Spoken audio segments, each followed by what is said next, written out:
আসসালামু আলাইকুম গাইজ, আশা করি আপনারা সবাই ভালো আছেন। আলহামদুলিল্লাহ, আমিও ভালো আছি। আজ আপনাদের সঙ্গে একটি পপুলার রেসিপি শেয়ার করব, যেটি আমরা কম বেশি সবাই বাসায় তৈরি করে খেতে পারি বা তৈরি করতে পারি। আমরা যারা বাসায় তৈরি করতে পারি না তাদের জন্য মূলত এই রেসিপিটি, কারণ আমরা এই সামান্য একটি জিনিস খেতে আমরা রেস্টুরেন্টে অনেকগুলো টাকা খরচ করে খেতে যাই।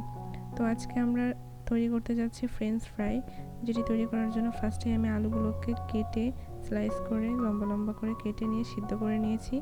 সিদ্ধ করে পানি ঝরিয়ে এটিকে আমরা প্লেটে সাজিয়ে নিয়েছি খুব সুন্দর করে। পরবর্তীতে এটি আমি 1 ঘন্টা বা আধা ঘন্টার জন্য ফ্রিজে রেখে দিব। আপনারা যদি 2-3 দিন রেখে খেতে চান তাও হবে।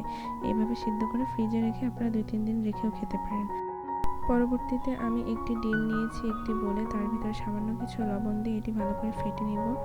ফেটে নেওয়ার পরে তার ভিতরে আমি যে আলুটা বের করে নিয়ে এসেছিলাম ফ্রিজ থেকে, ওটা আমি ভালো করে মাখিয়ে নেব। ডিমের সাথে আলুটা ভালো করে নাড়াচাড়া করে মেখে নেব, কারণ ডিমের সাথে মাখার একটাই কারণ, এটি যাতে ভালোভাবে ভাজলে একটা অন্যরকম টেস্ট আসে।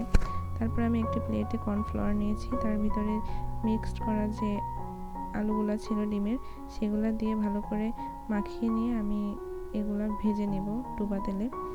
আর এইভাবে ফ্রেঞ্চ ফ্রাইটি তৈরি করলে হবে কি, ফ্রেঞ্চ ফ্রাইটা অনেক ক্রিস্পি হবে, মচমচা হবে, খেতে আরও বেশি টেস্টি লাগবে।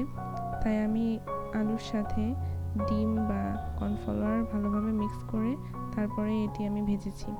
তারপরে আমি ফ্রেশ যে সল্টটা আছে কিনতে পাওয়া যায় বাজারে, যেটিকে আমরা বিট লবণ বলি, সেটি দিয়ে ভালো করে মিক্সড করে তারপর এটি আমি সার্ভ করব। খেতে এত ভালো হয়েছিল যে এটি একবার খাওয়ার পরে আর মনে চাইবে না যে আমরা আলাদা করে রেস্টুরেন্টে যেয়ে এটি খাই। তো আশা করি আমার আজকের রেসিপিটি ভালো লেগেছে আপনাদের।